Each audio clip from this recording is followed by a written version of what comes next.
Getting the word out about your new photography business can feel like this giant hurdle. There's so many places to share online these days. There's Facebook, Instagram, Pinterest, Facebook Stories, Facebook Groups, Instagram Stories, Instagram Reels, IGTV, Snapchat, TikTok, Twitter, LinkedIn. The list goes on and on and on. Then there's ads, Facebook ads, Instagram ads, Pinterest ads, and it can get expensive real fast. This list is enough to make anyone's head spin. Today, we are breaking it down, taking away the fear, and arming you with an action plan that you can use week after week to show up on social media, to serve your audience, and cultivate the like, know, trust factor of your brand. Welcome to the Wise Photographer Podcast with your host, Chelsea Wise. Each week, Chelsea is bringing you the best tips and tricks to help you create a joyful, profitable, more purpose-filled photography business. Chelsea is a wife and mom of two who has built a thriving photography business in her tiny hometown in western North Dakota. Without further ado, here's your host, Chelsea Wise. Trying to be everything, everywhere, for everyone just doesn't get you anywhere very fast. Think about the sun for a second. On the hottest day of the year, if you take a magnifying glass and hold it over a bunch of dry leaves and move it around, not much will happen. But if you hold that magnifying glass still in one spot on one leaf, it doesn't take very long for the leaf to erupt into flames, and soon the entire pile of leaves is on fire. This is the power of focus. Bouncing around from platform to platform one week after another is diluting your power and your momentum. The first thing that we need to do when creating a social media strategy is to pick one platform and master it. Once you have things rocking and rolling from there, you can start to expand your reach on other platforms. But truly picking one and sticking with it has so much power. When it comes to choosing what platform to show up on, it's time to go back to who your ideal client is and where they're hanging out. Where are they getting their information? For a detailed breakdown on clarifying who your ideal client is, you can head back to episode number 32. Once you identify where your ideal client is spending most of their time online, it's time to buckle down and focus on consistently showing up there. For photographers, Instagram and Facebook tends to be some of the best online platforms. Now, Pinterest is a very visual platform. However, I think of Pinterest more as a search engine instead of a social media platform. All right, let's break down the algorithms. Now, all of the social media platforms run on some type of an algorithm. Now, I think the algorithm kind of gets a bad rap from marketers. It can be frustrating for us, but in reality, it really is there to help us. Algorithms for each platform work just a little bit different, but there are a few rules that hold true across all of them. And the biggest rule is consistency is key. While frequency of posts and quality do have some weight in the game, showing up is half the battle. Take some time to commit to showing up on your chosen platform at least one time a day, 5 days a week. This is my challenge to you, and I know you can do it because in just a second, I'm going to give you a strategy that totally works. So hang on. Now, this does kind of sound like a lot if you aren't already posting consistently. Now, posting one time a day, 5 days a week can sound like a lot, but you have to take into account that on average, less than 10% of your followers are even seeing your posts on Facebook. And on Instagram, the average is just 6% of followers seeing your posts. So posting 5 days a week certainly is not too much. And I encourage you to do more if you can. So once we've chosen our platform based on where our ideal client is spending time, and we've committed to posting one time a day for 5 days a week, now it comes down to what do I actually post? Now, we as photographers have a deep reserve of photos to share, but photos alone aren't really the key.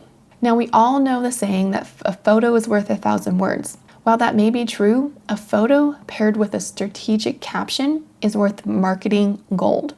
So if you're like me and that blinking cursor can sometimes feel like a nagging reminder that you don't have anything to share, have some faith, friends. I've got a strategy for you.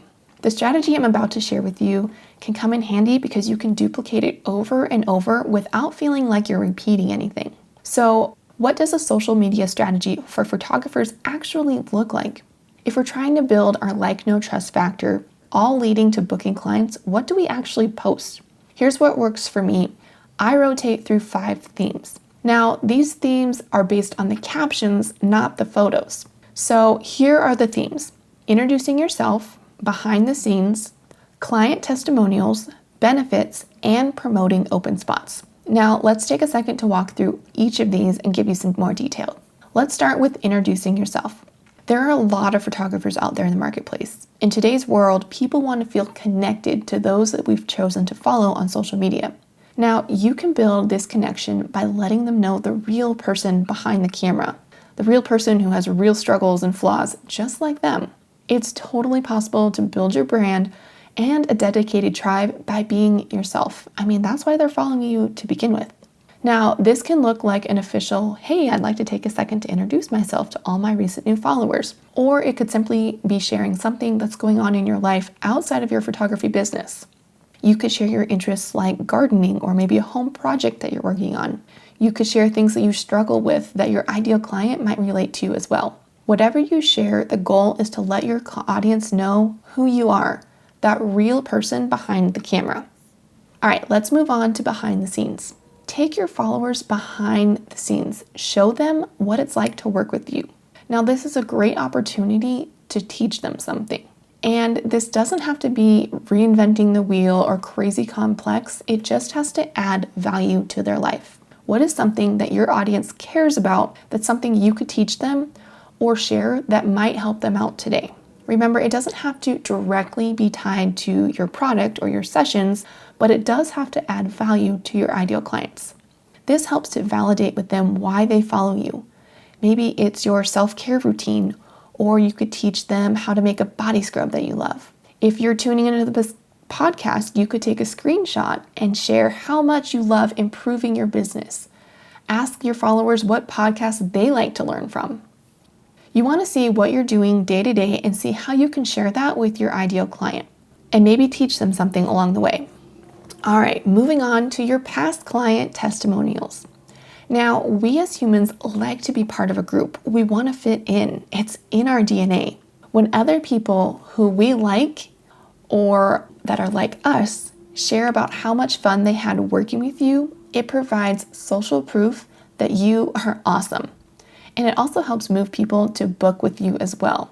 Try sharing a photo from a past session along with how thrilled your clients were when they got their photos. Maybe they ordered a beautiful wedding album and you could share a photo of the album and talk about how the bride brought it up to the nursing home to show her grandma the day she got it in the mail.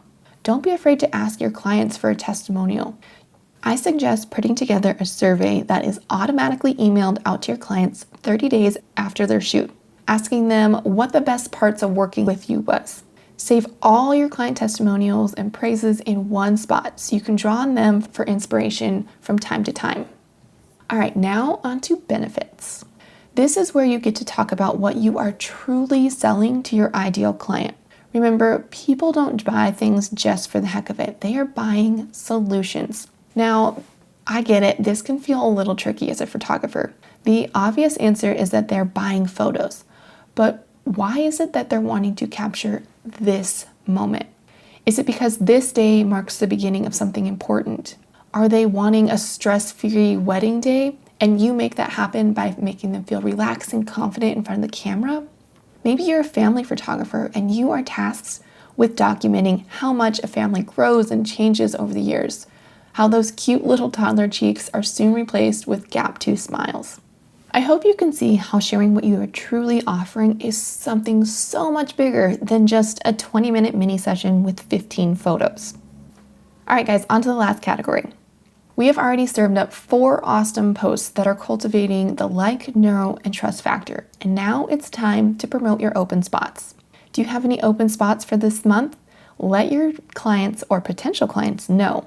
Opening up mini sessions soon, let your clients know where they can go to get on the waiting list. Maybe you're already booked up for the entire year. Send potential clients to an email sign-up form so they can be notified when your spots open up next.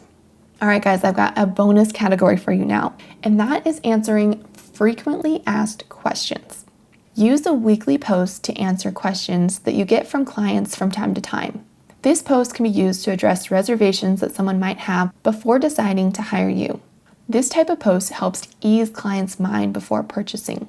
It also shows potential clients that you are listening to your customers and you have the answers that they're looking for. Some frequently asked questions could be, do I get all the digital images for my wedding? Or how many images do I get in a session? Or do you know what should I wear to my engagement session? Or what type of colors should I choose for my newborn pictures?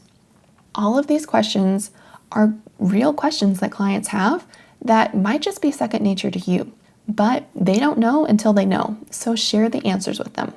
All right, guys, you've got a plan for what to post and how do we actually make this happen? You all know that I love batch working. For a breakdown of how I batch work, you can head all the way back to episode 19. Batching your social media means sitting down once a week or once a month and writing out all your captions, choosing your images, and scheduling your posts. Now, if you're posting on Facebook, you can schedule these right inside your Facebook page with the publishing tools. If you're choosing to show up on Instagram, there's some really great scheduling tools. My two favorites are Planoly or Plan with 2 N's. Both of these allow you to schedule your posts from your computer, which I find is much simpler than typing out long captions on your phone. They also allow you to see an overall view of your grid. Seeing your grid can help you choose cohesive photos that showcase your photography. Plan is offering listeners of the podcast a $10 discount on any paid plans.